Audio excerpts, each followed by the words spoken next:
Sacramento Kings superstar De'Aaron Fox is believed to have fractured the very tip of his left index finger on this play.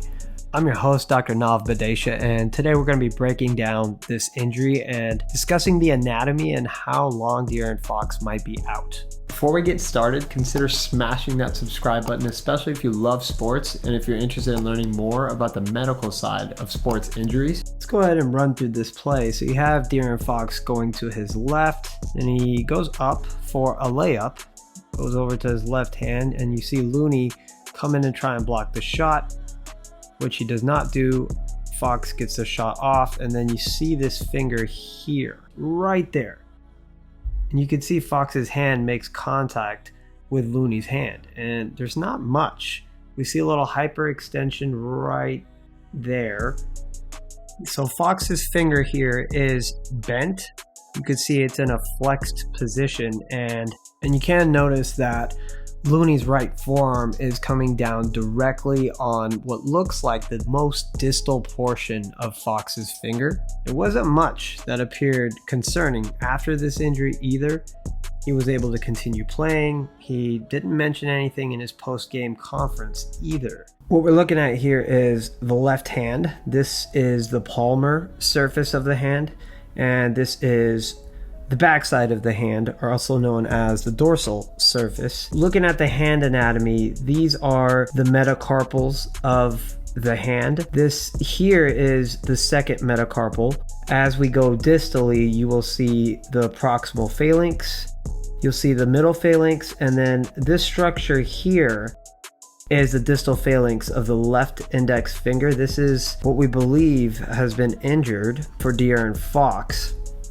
A couple more very important structures that we should note are first this here. This is the flexor tendon, which will help you make a closed fist. And then this on the other side is the extensor tendon, which will help you open the hand up.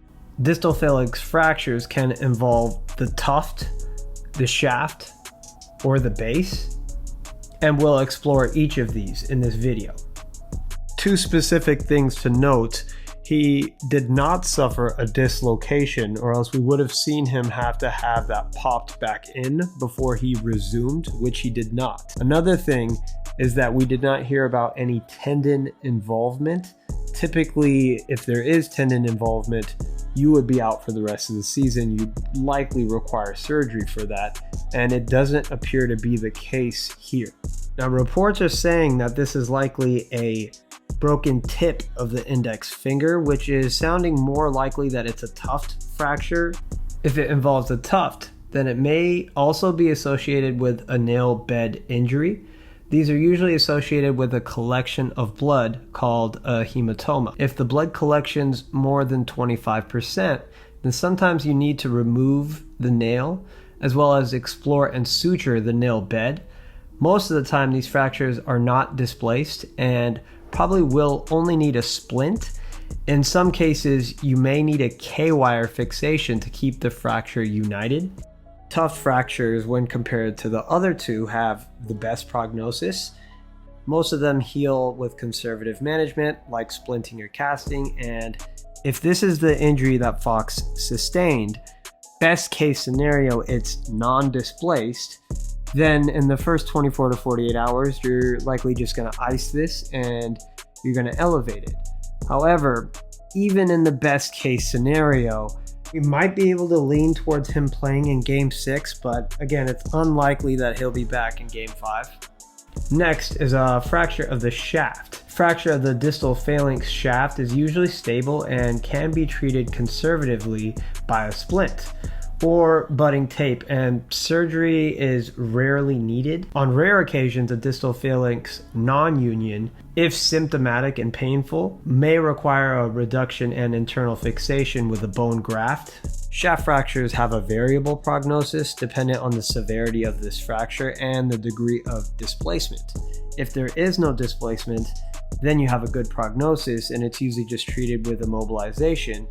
But if there is a displacement, it could be more challenging to treat, and sometimes they do require surgery for alignment and stabilization. Based on reports, A base fracture is the least likely, which is good news to some degree. There's usually two specific types of base injuries. First is a jersey finger, and this will be a patient who's going to be unable to flex that DIP joint. They're not going to be able to make a closed fist with the distal portion of their finger. And then the other type is a mallet fracture, something that we saw occur with Russell Wilson last year. The patient with a mallet finger would be unable to extend the DIP joint. And here's an image of how Russell Wilson could not extend that finger. I don't think this is likely because we would have seen that Fox would have been unable to do that and likely would have come out of the game if this was the case.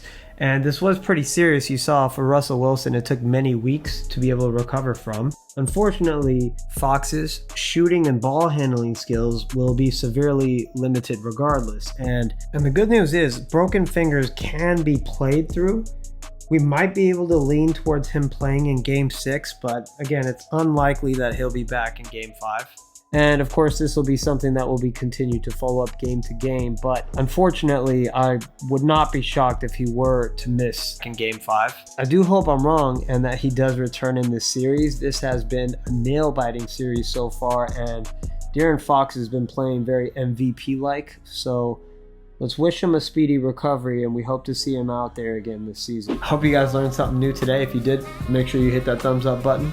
Comment below, let me know some questions you might have, or if you want me to cover any injuries that you've seen recently. All right, guys, peace.